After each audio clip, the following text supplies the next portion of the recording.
Hey guys, how's it going? I'm Stan and welcome back to Awesome Possum. As of late, I'm seeing quite a few electric cars on the road. Obviously, for many years we've seen Tesla, the Roadster, now there's sedan, and a couple of more models in the mix coming soon. We have Chevrolet Volt and the new version of it. We have a few hybrids from different manufacturers, but they don't count. We have BMW coming out with their I-Line series, whatever. And they're not half bad. They're interesting solution as well, and they're mass market. And I am very excited for once to see other manufacturers or manufacturers other than Tesla trying or seriously considering making an electric or an all-electric vehicles. But when it comes to motorcycles, it's a little bit of a different story, I guess it seems like. And I've been following progress of a few companies fairly closely for the past, I want to say, 2 years.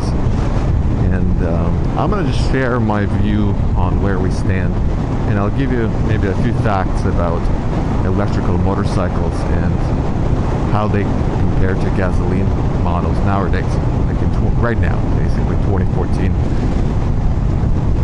So,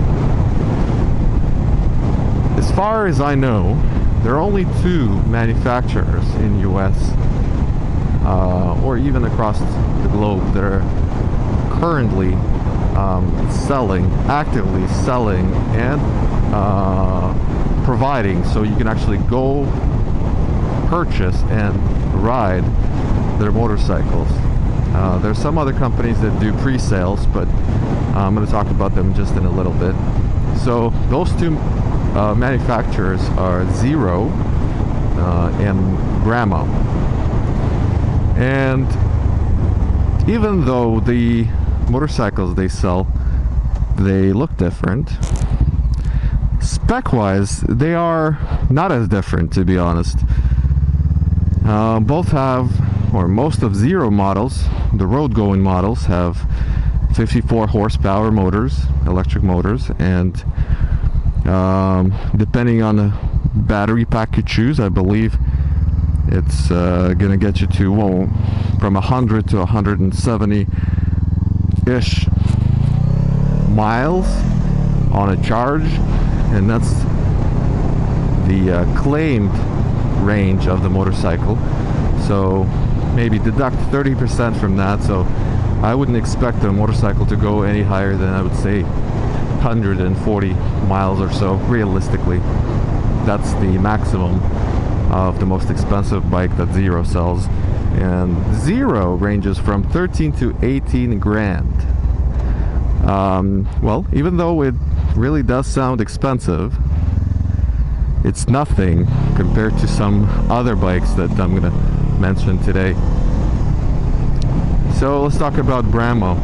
Bramo has 2 models, and I think the cheaper one cost about 17, and the R version of that cost about 20 grand.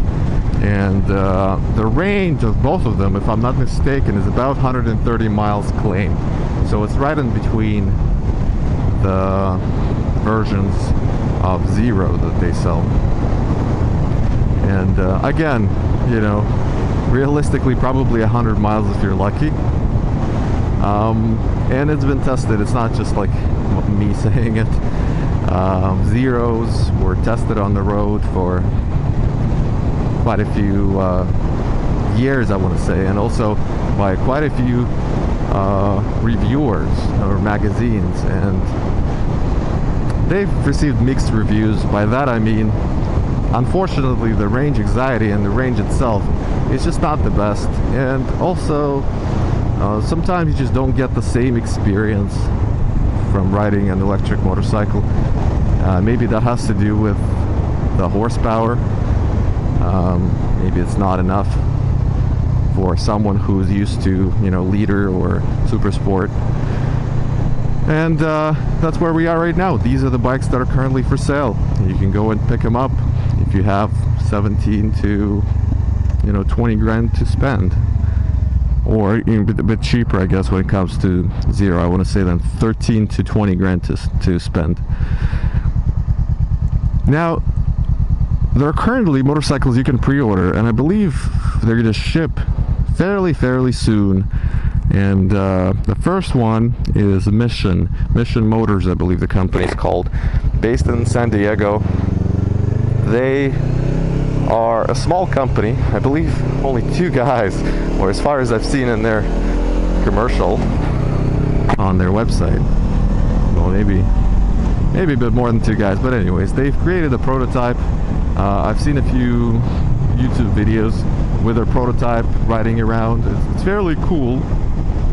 It's a sports bike, it's a race bike, sorry, that they've created. And the motorcycle itself has 163 horsepower motor, electric motor. So we're talking serious power. We're not talking 54 anymore.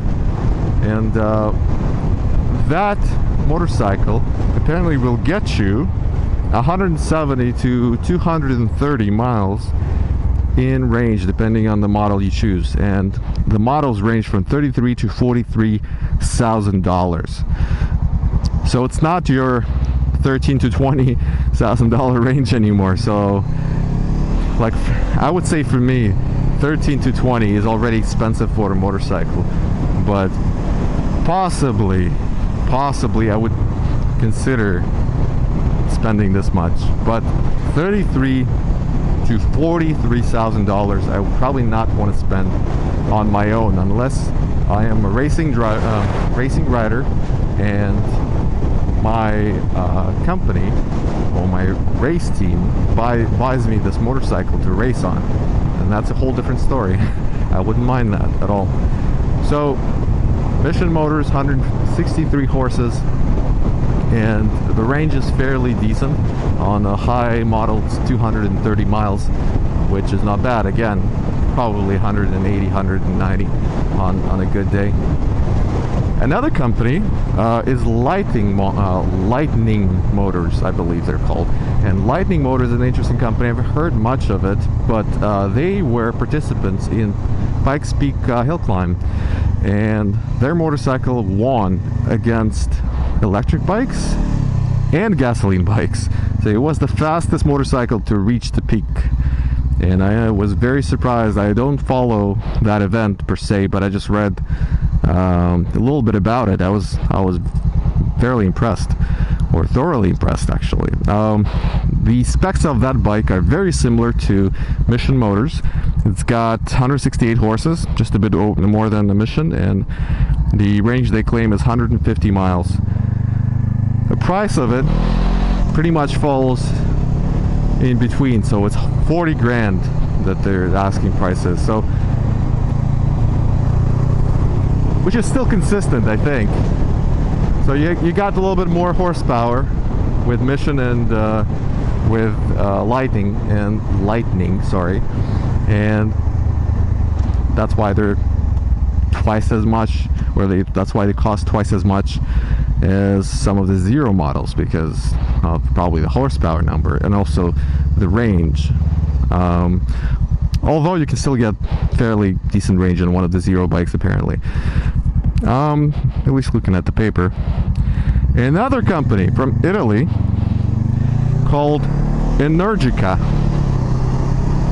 they have a sports bike, and this is a Aston Martin Vantage S. It's not better than my bike, but it sounds alright. That Energica has 97 horses, and it goes for about 93 miles on a charge, and it costs about 30 grand US when you convert it. And it's made in Italy. It's a cool looking bike. A few magazines, I believe Motorcycle Magazine covered it. They were on it. So also, Hurley. Also, honorable mention, I've never heard of this company before. I did my research. A company called Agility. You want to look it up? It's on Google, I'm sure. Agility, it makes 97 horses and goes for 120 miles and costs $23,000. So 23 grand. It's still fairly expensive, but not as expensive as some of the others. And it looks incredible, that agility motorcycle. At least it looks very futuristic. But again, I'm not sure if that's a prototype or if they're actually going to deliver it the way it looks right now. So check it out and let me know what you think. I'm curious to know if you guys would ever consider buying an electric motorcycle, and if you would this ever happen today, or would you not consider, with a given, you know, range or with the given prices on these bikes? Let me know. Leave your comments down in your I'll do the description. You do the comment section, okay? I appreciate it, guys. Thanks for watching. If you like the video, hit a like button. If you dislike it, hit a dislike. Let me know why, and I'll be improving. Again, thanks for watching. Stand out. Right on.